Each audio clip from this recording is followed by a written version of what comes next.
در شهر خوجان 143 نفر را بنابر به فروش گذاشتن محصولات پست صفت و مهلت استعمالش گذاشته و جوابگری ماموری کشیده شده جریمه گردیدند. همچنین 667 کیلوگرم محصولات پست صفت که به طلبات جوابگو نبود از معاملات بازداشته شد. در این باره اجرا کننده وظیفه سرداری مرکز نظارتی دولتی سنتری و اپیدمیولوژی شهر خوجان رحمان محمدیف اطلاع داد. بنا به گفته وی حالا که حرارت هوا گرم است از استعمال محصولات ترکیبش مایونز داشته و مهلت استعمالش گذشته خودداری نمایند، زیرا خروج بیماری‌های سرایتی محض از استعمال محصولات پست صفت و خورش‌ها به وجود آمدنش از احتمال دور نیست.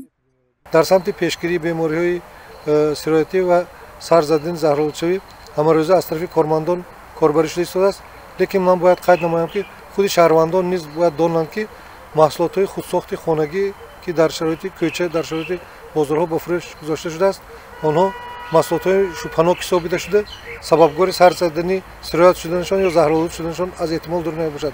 برای همینم مصلحت میدادم که از خریداری نمودن محصولات در شرایط خانه ساخته شده و به فروش گذاشته شده اینچنین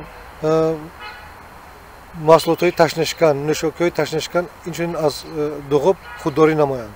در فصل تابستان محصولات تیز نابود می شود. سبب از معیار مقرری بلند بودن حرارت هوا می باشد. محصولات تیز نابود شونده به مثل شیر، محصولات شیری، تخم، نوشاکی‌های تشنشکن، مایونز، خورش‌ها، محصولات قنادی و غیره ها است. این نابود محصولات باید در یخدان نگاه داشته شود، زیرا در هوای گرم تیز نابود می شوند و به بیماری‌های درونروی یا که زهرآلودشوی آورده می رسانند. گوهر علیوه فروشنده است. او در بازار پنجشنبه به فروش محصولات شیری سوزمه مشغول است. گوهر میگوید که هر روز مسئولین آزمایشگاه بازار و محصولات را از تشخیص میگذارند تا که حالت استعمالی آن را معین کنند.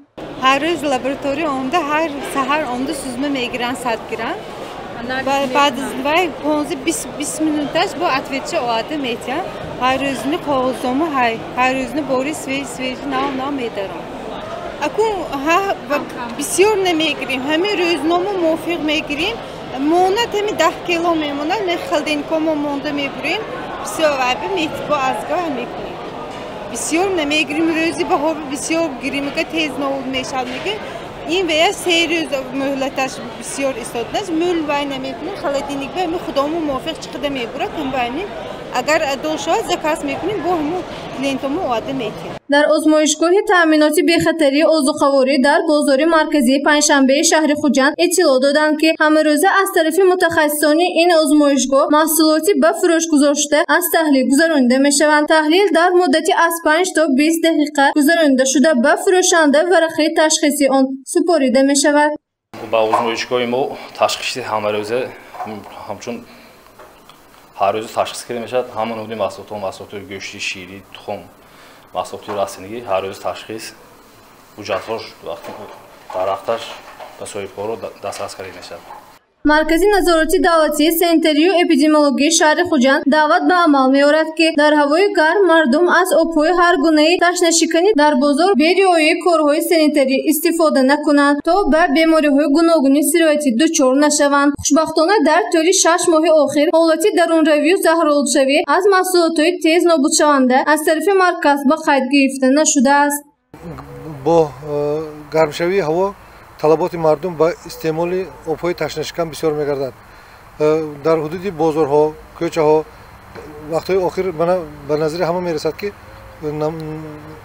نوشابه تشنشکنی یخاب دوغاب با فروش گذاشته شده است. این نوشابه تشنشکنی البته به خلق معقول میباشد، لیکن از نقطه نظر سانیتری کارکرد آن جهتی با طلبات سانیتری جوابگو بودن یا نبودن این سوال به میان میآورد. برای همین ما از طرف کارمندان ما از نقطه‌ای که با فروش دوغاب مشغول میباشند اون رو اینکار کرده نمیشد. برای نمونه‌ها برای تشخیص گرفته شده نمونه‌های گرفته شده به طلبات سانیتری جوابگو بودن آنها را نشان دادند. حادثه‌های از دوغاب زهرآلودشوی به قید گرفته نشده است. حادثه‌های سرایتیابی از دوغاب نیز به قید گرفته نشده است. لیکن با قرار سرداری MNDC ولایت سوخت نوشاکی‌های تشنشکنی در شرایط خانه ساخته شده و به فروش گذاشته شدنشان ممنوع میباشد. از این لحاظ در این قرار که از ماه مارس به تصویب رسیده است نوزران منطقوی و مرکزهای نظارت دولت سنتر اپیدمیولوژی وظیفه‌دار کرده شدند که فروش آنها را منع نمایند و محدود سازند. گزارش مهرانگیزی عبدالحد و نسیم رحیمov برای برنامه اطلاعاتی خبر.